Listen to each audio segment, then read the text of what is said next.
end up winning by 14. It just gets away from teams. They pull away from teams in those hidden points, moments, and those special situations. They've got it all figured out right now. I know it's week 1. I know it's early, but this team is around for the long haul. Oh, no question about it. In fact, I will go ahead and go there. I will be the master of the overstatement. All right, Ryan Clark, here we go. Greeny. Yeah? Greeny, before you start, Yes. I just want people I want people to listen to Mark, and this is why Greeny is never going to get a championship with the New York Jets in his little time. Hold on, Mark just talked about all the people on this show who know what a good organization is. I got to know what a good organization is. Ninkovich got to know what a good organization is. My dog Mark did not throw himself nowhere in the good organization conversation. My dog totally skipped over the fact that he went to the AFC Championship, that Bart Scott said he couldn't wait, and he can't wait to come to Pittsburgh because they beat the New England Patriots.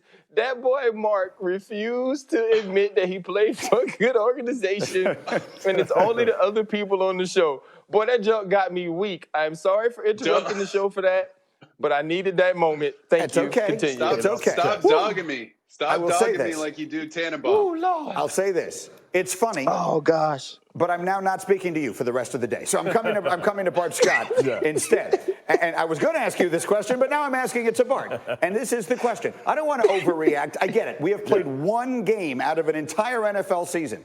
But Hembo sent me a note. The Chiefs are an FPI favorite, an analytics favorite in all 15 of the games they have remaining. Yes. Do you see 16-0 as a realistic possibility for Kansas City?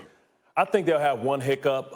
Listen, this offense is so dynamic, Greeny. This offense has the ability to beat you vertically and stretch the field vertically. Now they showed that they can run the ball. And I rarely feel sorry for people, but I felt sorry for Anthony Weaver, who was making his debut as the defensive coordinator for the Texans, my former teammate. He knows the recipe. Look at this right here. This is pretty much a running play, and they sent a text message by putting the fullback out there and knowing that something was going to happen. They know they weren't throwing the ball to him. And then this is just a foot race, right? This is a horizontal foot race for Tyreek Hill, which you can't keep up with that. So they put so much pressure on you. And what Mahomes has really mastered is what Brady and Manning mastered later in their career. They're willing to take what the defense gives you. It was death by 1,000 paper cuts. He didn't care about you taking away the deep pass. They were able to put the ball in his playmakers' hands and allowed them to make plays. And when you have that, you're going to have the ability to really be in every ball game because you really have to pick your poison. Do you want to keep two safeties deep, or do you want to try and put that robber in the middle to try and help somebody that loses their coverage, and then you have one-on-one on the outside? Yes, I don't want to overreact. I'm merely sitting here saying that the Chiefs are going to go 16-0. They're pretty good, Greeny. Let's move on to the next topic. All right, we have huge games coming up on Sunday. Let's do some either-ors around some of these most interesting matchups, and I got plenty of people to do it.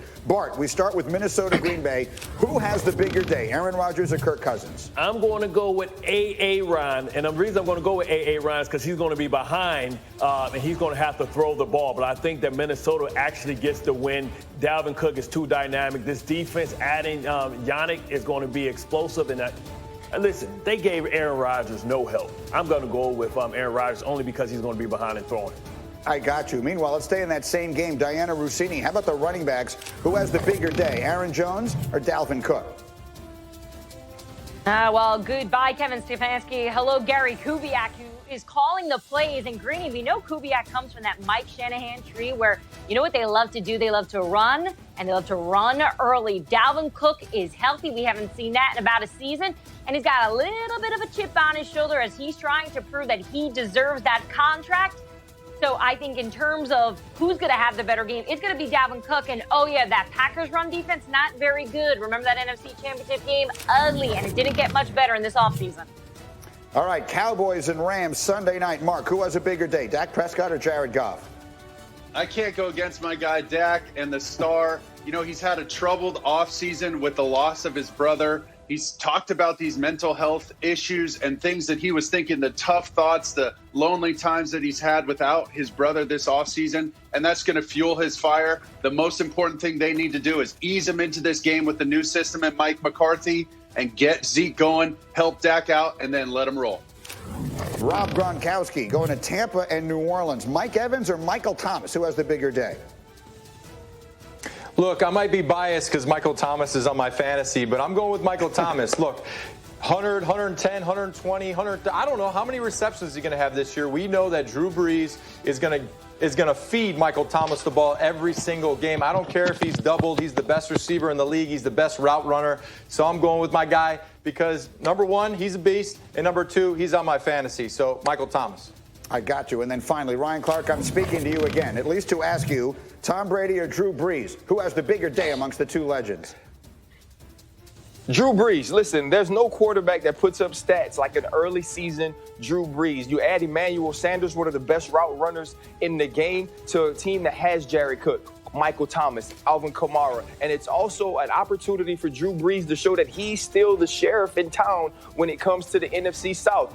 That defense of the New Orleans Saints is great on the back end. They get after the passer with Cam Jordan up front. So I expect Drew Brees and Sean Payton to have a day this weekend. That's a huge game. Look, that's a game we could be still thinking about in January when one of these teams winds up winning that division and the other one's got to go on the road for the playoffs. We will have much more on the NFL as we continue. But we've not yet made a trip this morning to the bubble. Only one game last night. Let's talk about the Lakers and the Rockets. And it's James Harden looking to even up the series against